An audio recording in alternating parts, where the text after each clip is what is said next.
알뜰맨, 전해질 기업 중첨부가 좋다고 하는데 어떤 관점에서 좋은 것일까? 그리고 앞으로 전망은 어떻게 될까? 대한민국 국민 모두가 승리하는 그날까지. 안녕하십니까, 알뜰맨입니다. 지난달 2월에 실적 컨센서스 상회 발표가 나오고 나서 리포트들이 2개가 나왔고, 그리고 어제 리포트가 또 하나 나왔는데요. 어떤 내용들이 나오고 있는지 여러분들께 알려드리고자 이야기를 드리려고 합니다. 그리고 첨보에 대해서 전망이 어떻게 되는지에 대해서도 같이 공부해 보도록 하겠습니다. 21년도 4분기 연결 실적을 보면은 매출과 영업이익이 전년도 대비해서 각각 96%, 104.5% 상승이 되었고, 그리고 영업이익은 컨센서스 대비해서 37% 상회한 모습을 보여주었습니다. 첨보에는요, 전자소재와 2차전지 소재, 그리고 의약품과 정밀화학 소재를 판매하고 있습니다.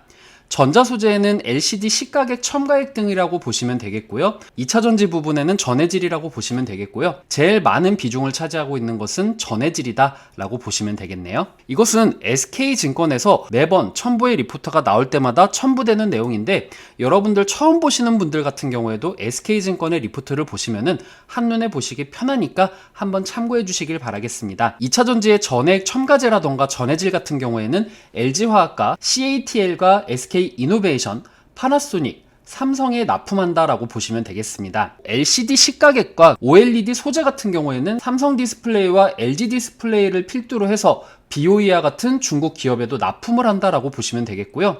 그 다음 반도체 부분은 삼성전자에, 그리고 의약품 같은 경우에는 동아 ST와 LG화학에 납품을 한다라고 보시면 되겠습니다. 그리고 이 부분이 약간 헷갈릴 수도 있는데 저도 솔직히 정확하긴 모르겠습니다. 하지만 전해질이라는 것이 음극재와 양극재 사이에서 물처럼 극성을 띤 용매에 녹아서 이온을 형성함으로써 전기를 통하게 하는 물질이다 라고 보시면 되겠습니다. 음극재와 양극재 그 다음으로 중요한 부분이다 라고 보시면 되겠는데요. P전해질, D전해질, B전해질, F전해질 이렇게 나뉩니다. P와 D 같은 경우에는 배터리 수명 향상 및 고출력 충전 시간을 단축시키는 역할을 하고요. 그리고 B전해질 같은 경우에는 배터리의 고출력 그리고 순간 출력을 향상시킬 수 있습니다. 첨보의 차세대 전해질이라고 불리는 F전해질 같은 경우에는 배터리의 안전성을 향상시키고 수면 연장 및 낮은 온도에서도 배터리 방제를 억제할 수 있다라는 건데요. 이 전해질들은 전기차라던가 반도체 쪽에 쓰인다라고 보시면 되겠고요. 기존의 전해질 같은 경우에는 소형 IT용으로 모바일에 쓰인다라고 보시면 되겠습니다. 이것은 유진투자증권에서 리포트에서 발췌한 내용인데요.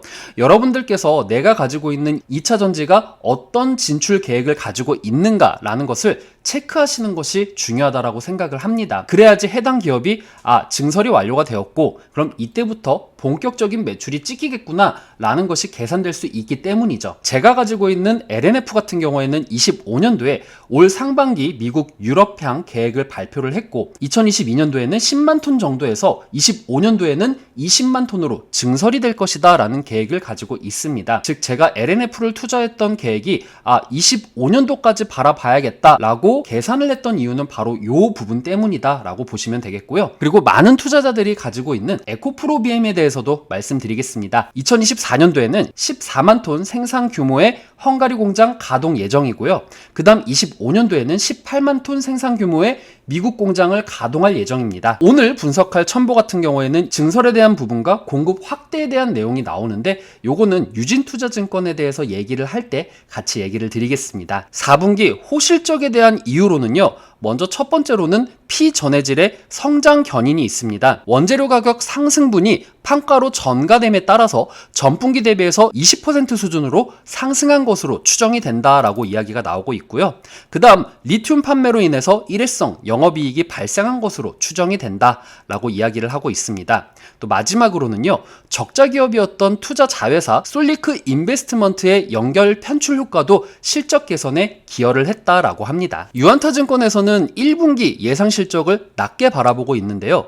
매출액은 846억 원, 전분기 대비해서 마이너스 4.1% 하락된 부분을 이야기했고요. 영업이익은 163억 원으로 전분기 대비해서 마이너스 16.9% 하락될 것이다 라고 전망을 했습니다. 영업일수가 부족하고 4분기 때 수요의 풀인 효과 등에 기인한 소폭 역성장이 전망이 된다라고 합니다. 하지만 공급망 차질로 인해서 수요 감소의 모습은 보이지 않는다라고 하고 있고요. 그 다음 전분기와 유사하게 리튬 판매를 통한 일회성 영업이익이 추가 발생할 가능성이 존재한다 라면서 긍정적인 이야기도 같이 썼습니다. 다음 2022년도 2월 8일 SK증권에 대해서 이야기를 드리겠습니다.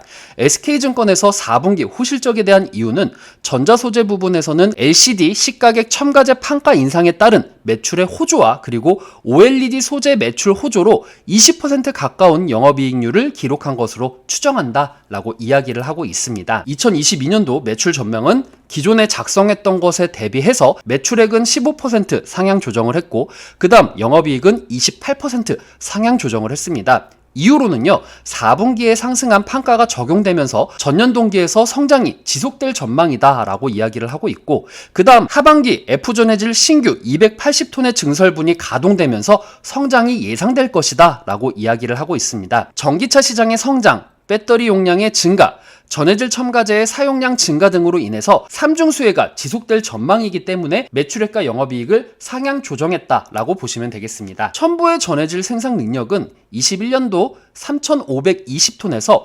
22년도에는 4,800톤으로 훨씬 올라갔고 그 다음 23년도에는 14,000톤으로 고성장이 이뤄지고 있습니다. 그래서 23년도의 영업이익이 엄청나게 늘어날 것이다 라고 볼 수가 있는 것이겠죠. 어제 내용이 나왔던 유진투자증권의 내용에 대해서 말씀드리겠습니다. 26년도까지 새만금의 전기차 배터리 전해액 첨가제 공장 대규모 증설 계획을 확정했습니다.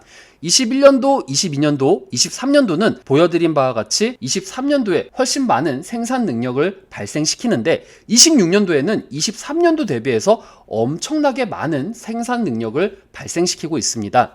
3.7만 톤까지 확장 예정이라고 하는데요. 이 부분 때문에 첨보, 26년도까지 바라볼 수도 있겠는데? 라고 생각을 할 수가 있는 것이죠. 첨보에 강점이 있습니다. 제조 난이도가 높아서 생산자가 제한적이기 때문에 영업이익률이 월등히 높은 편이라고 합니다. 그 영업이익률이 20% 수준이라고 보시면 되겠고요. 특히 향후 생산 설비의 가장 큰 부분을 차지할 F전해질의 생산 원가를 현재 대비해서 50% 수준으로 낮추는 공정 개발에 성공을 했다라고 이야기가 나오고 있습니다. F전해질의 생산 설비는 26년도 기준 해서 2.1만 톤이라고 보시면 되겠습니다. 그래서 22년도 매출액은 전년도 대비해서 32% 증가될 것이고 영업이익은 전년도 대비해서 43% 증가될 것이다 라고 전망을 하고 있습니다. 이유로는 F, B, P 전해질의 가동률이 상승이 되고 생산 능력이 증설될 F 전해질의 매출 증가 효과 때문에 매출과 영업이익이 증가될 것이다 라고 이야기를 하고 있습니다. 그래서 첨보의 전망으로는요, 23년도에 P 전해질 증설분 1,000톤의 증설 효과를 기대할 수가 있고요. 24년도에는 새만금 공장 완공 효과가 본격적으로 발생될 예정입니다. 그리고 F 전해질의 5,000톤 증설이 예정이 되어 있고 FEC 같은 경우에는 2.5천 톤, 그리고 VC 같은 경우에는 1.5천 톤의 신설 생산 라인이 시작이 될 것이다 라고 이야기가 나오고 있습니다. 이러한 부분 때문에 첨보가 계속적으로 성장을 할 것이다 라고 이야기를 하고 있습니다. 그래서 첨보의 매출액과 영업이익의 성장률을 계산을 해보면은요, 세계 리포트의 평균치를 냈었을 때 매출액은 22년도에서 23년도 갈 때 40%의 성장을 하고요. 그 다음 영업이익은 2022년도 대비해서 23년도에 43% 성장하는 모습을 볼 수가 있습니다. 그 다음 영업이익은 유한타증권 하나밖에 없기 때문에 신뢰도가 조금 떨어지지만 1분기에서 2분기 갈 때는 15%, 2분기에서 3분기에는 8%, 3분기에서 4분기 때는 2% 성장하는 모습을 보여주고 있습니다. 1분기에서 4분기 갈 때 동안 연이어서 성장률이 떨어지는 것은 조금 아쉽지만 그럼에도 불구하고 2022년도 대비해서 23년도에 성장률이 40%와 43%가 되기 때문에 23년도까지 바라봐도 괜찮다라고 생각을 하고 있습니다. 그래서 장기로 가져가시는 분들은 23년도까지 가져가는 것이 어떨까라는 생각을 하게 되었고요. 내가 단기로 가져가야겠다 하시는 분들 같은 경우에는 1분기에서 2분기 성장하는 이 타이밍에 맞춰서 매도 시점을 잡는 것이 어떨까라는 생각을 하게 되었습니다. 그리고 세계 리포트의 목표가의 수정률은 세계 평균치를 계산을 하니까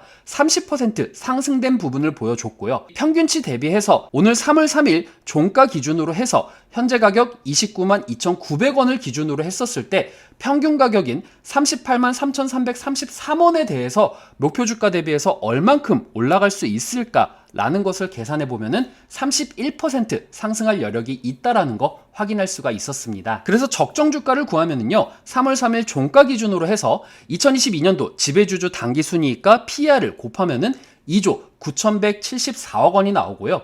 현재는 2조 9,290억 원입니다. 이 부분에 있어서 발행주수를 나누게 되면은요, 적정 주가는 29만 1,740원, 현재는 29만 2,900원이기 때문에 적정 주가를 지금 현재는 맞춰가고 있다라는 거 확인할 수가 있었습니다. 첨보의 가장 큰 투자 포인트는 26년도까지 대규모 증설 부분이 있다라는 것이 투자 포인트인 것 같습니다. 그래서 내가 투자 포인트를 어디까지 잡고 투자를 해야겠다라는 것을 계산하시고 여러분들이 접근을 하시면은 첨보에 대해서 조금 더 좋은 성과 거둘 수 있지 않을까라는 생각을 하게 되었습니다.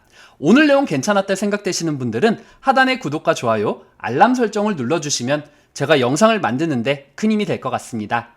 오늘도 시청해주셔서 감사합니다.